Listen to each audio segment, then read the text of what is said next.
Hi hello అండి, welcome back to my channel పద్దు express. ఎలా ఉన్నారు? అందరూ బాగున్నారా? ఈరోజు ఒక మంచి హెల్దీ రెసిపీతో మీ ముందుకు వచ్చేసాను.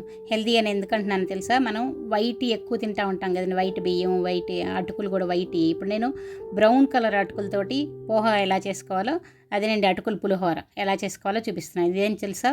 బ్రౌన్ కలర్ అటుకులతో చేశాను, వైట్ కాదు. ఇది కూడా చాలా చాలా బాగుంటుందండి, చాలా హెల్దీ కూడా. అది ఎలా చేసుకోవాలో, దానికి కావాల్సినవి ఏంటో ఇప్పుడు చూద్దాం. చూడండి, అటుకులు ఇలా బ్రౌన్ కలర్ చూశారు కదా. వైట్ ఈ హెల్త్కి మంచిది కాదు కదండి, అందుకని చెప్పి బ్రౌన్ ఇవి వాడుకుంటే హెల్త్ చాలా బాగుంటుంది.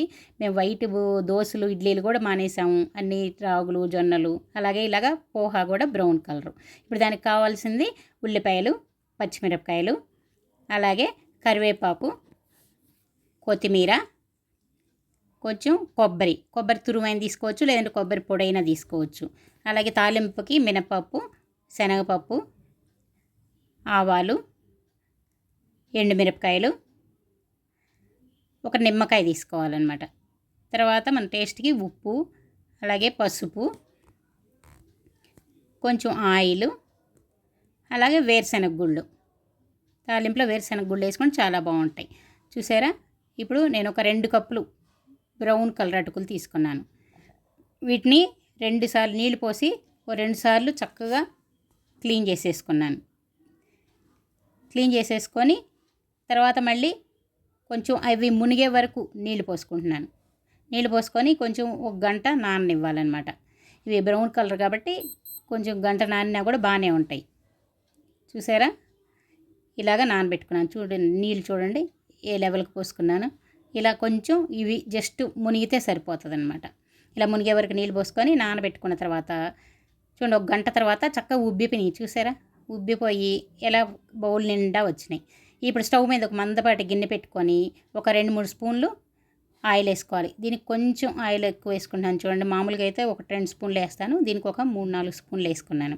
ఎందుకంటే ఇది మరీ డ్రైగా ఉంటే అందరు తినడానికి ఇష్టపడరు కదా, కొంచెం అందుకని. ఇప్పుడు తాలింపుకి ఇది నూనె కాగిన తర్వాత మినప్పప్పు, శనగపప్పు, ఆవాలు, అలాగే చూడండి కొంచెం ఇది వేయించుకున్న తర్వాత దీనిలో కొంచెం ఎండుమిరపకాయలు, అలాగే వేరుశనగ గుళ్ళు. చూడండి, ఈ వేరుశనగ గుళ్ళు వేస్తే ఇందులో టేస్ట్ చాలా బాగుంటుంది. పిల్లలు ఈ వేరుశనగ గుళ్ళు తింటే బాగా ఎంజాయ్ చేస్తారు. ఇప్పుడు దీనిలో కొంచెం కరివేపాకు వేసుకుంటున్నాను. అలాగే ఉల్లిపాయలు, సన్నగా తరిగిన ఉల్లిపాయలు, ఇవన్నీ బాగా వేయించుకోవాలి. అలాగే పచ్చిమిరపకాయలు కూడా ఇలా పొడుగ్గా ఉంటే ఎవరు ఇష్టం లేని వాళ్ళు తీసేస్తారు, సన్నగా ఉంటే వాళ్ళు కారం తగులుతూ ఉంటే తిడతారనమాట. అందుకని చివరిగా ఇప్పుడు ఉప్పు, పసుపు కూడా వేసుకున్నాను. వేసుకొని ఇప్పుడు చూడండి, ఈ తాలింపు అంతా వేగిన తర్వాత ఈ బ్రౌన్ కలర్ అటుకులు నానబెట్టి ఉంచుకున్నాను కదా, కొంచెం కొంచెంగా మొత్తం ఒకసారి వేసుకుంటే సరిగ్గా కలవదు. చూసారా? అందుకని కొంచెం కొంచెం వేసుకుంటూ కలుపుకుంటూ ఇలా ఉండాలి. ఇలా అయితే అన్నీ బాగా కలుస్తాయి అన్నమాట. అటుకులకి అన్ని ఫ్లేవర్స్ బాగా పడతాయి. చూసారా?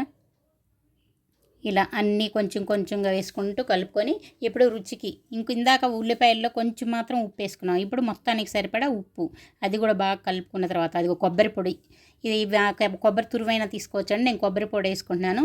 దీనిలో కొత్తిమీర వేసుకొని చివరిగా నిమ్మకాయ పిండి వేసుకుంటున్నాను. చూడండి, ఇంకేముందండి, ఎంతో టేస్టీగా ఉండే పోహా రెడీ అయిపోద్ది. నిమ్మకాయ మన పులుపు చూసుకొని పిండుకోవచ్చు అనమాట. నిమ్మకాయ పిండేటప్పుడు స్టవ్ ఆఫ్ చేసి పిండితే మంచిది, ఎందుకంటే ఒక్కోసారి చేదు వచ్చే అవకాశాలు ఉన్నాయి. చూసారా? ఎంత టేస్టీగా బ్రౌన్ పోహాతోటి ఇలాగా అటుకుల పులిహోర రెడీ అయిపోయింది. చూసారా? చాలా చాలా హెల్దీ కదా ఇది.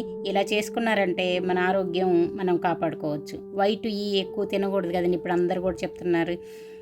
ఎలా ఉందండి? మీకు నచ్చితే లైక్ చేయండి, అలాగే మీ ఫ్రెండ్స్కి, బంధువులు షేర్ చేయండి. ఇంకా సబ్స్క్రైబ్ చేసుకొని వాళ్ళు ఉంటే సబ్స్క్రైబ్ చేసుకోండి. ఇంకో వీడియోతో మళ్ళీ మీ ముందుకు వచ్చే వరకు సెలవు. Bye bye.